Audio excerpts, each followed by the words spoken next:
नमस्कार बच्चों। आज हम जवाहर नवोदय विद्यालय कक्षा 9 की 2022 की प्रवेश परीक्षा में आए प्रश्न पत्रों के हिंदी भाग के 15 प्रश्नों को हल करेंगे। सबसे पहले निर्देश पढ़ लेते हैं। प्रत्येक प्रश्न के लिए 4 संभावित उत्तर विकल्प दिए गए हैं, जिनमें से केवल एक सही है। सही उत्तर चुनकर उसको OMR शीट जो होती है उस पर उपयुक्त स्थान पर दर्शाना है। पहला है शुद्ध वर्तनी वाले शब्द को पहचानिए। तो इसमें ए अधिनियम और ये सब गलत लिखे हुए हैं बाकी सब, तो इसका आंसर ए अधिनियम सही है। दूसरा, जब अपराधी किसी गलत काम के लिए अपना दोष मानकर पूछने वाले को ही दोषी बताता है, तो आप किस लोकोक्ति का प्रयोग करेंगे?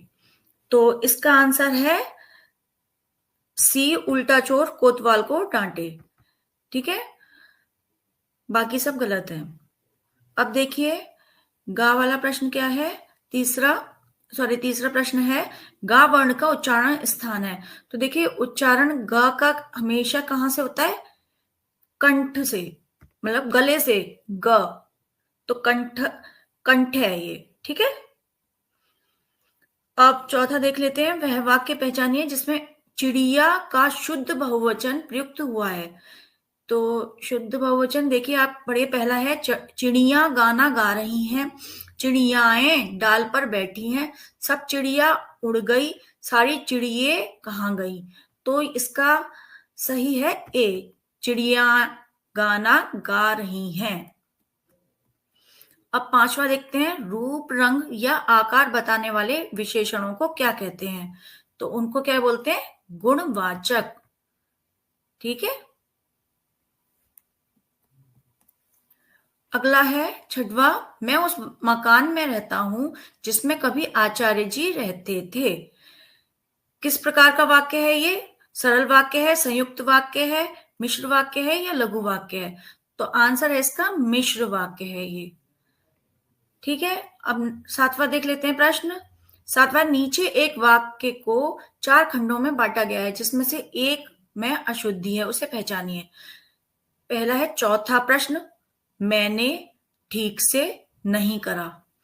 अब देखिए अशुद्धि इसमें किस खंड में है? तो इसमें अशुद्धि है नहीं करा, यानी कि चौथा, यानी कि डी का।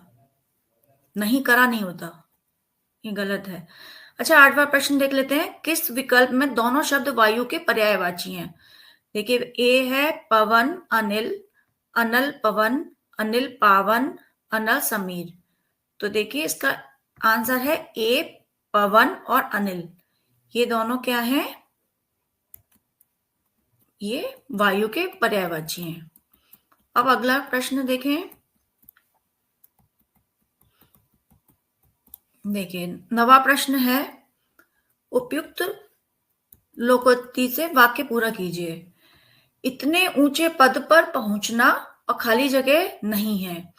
तो ए है ईद का चांद, बी है बाएं हाथ का खेल, सी है ऊंट के मुंह में जीरा, फिर घर की मुर्गी दाल बराबर।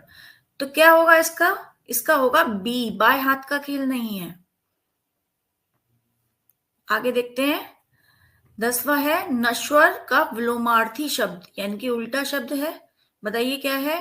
देखिए इसमें पहला दे रखा है ईश्वर, अनश्वर, कृत्रिम और लौकिक सॉरी। तो इसका आंसर है बी, अनश्वर। आगे अनुच्छेद है। देखिए इसमें निर्देश दे रखे हैं। निम्नलिखित अनुच्छेद को पढ़कर दिए गए प्रश्नों के सर्वाधिक उपयुक्त उत्तर चुनिए। तो पहला अनुच्छेद पढ़ लेते हैं। जीवन में सफलता पाने के लिए परिश्रम बहुत आवश्यक है। निरंतर श्रम करने वाला व्यक्ति कभी असफल नहीं होता। अभ्यास करते रहना ही मनुष्य का धर्म होना चाहिए। जो लोग बिना श्रम किए सब कुछ प्राप्त कर लेना चाहते हैं वे आलसी होते हैं। परिश्रमी अपनी मेहनत के बल पर बहुत कुछ हासिल कर लेता है। सभी इस संसार में आकर कुशल बनते हैं।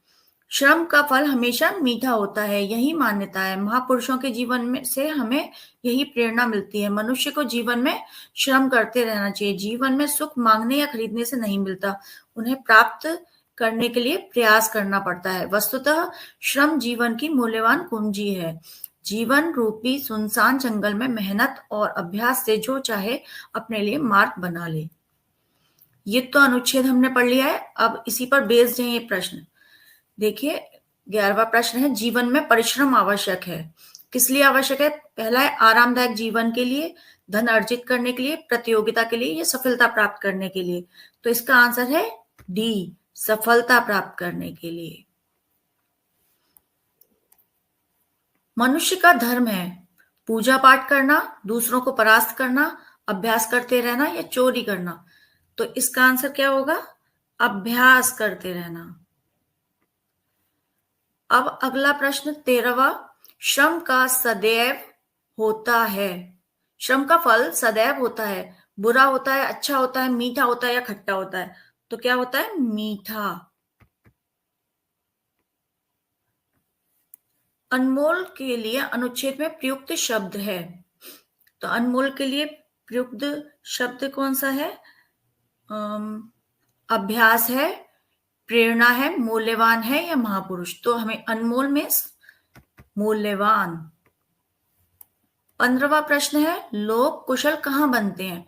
घर में, विद्यालय में, परिवार में या संसार में। तो आंसर क्या होगा इसका? संसार में। नमस्कार बच्चों।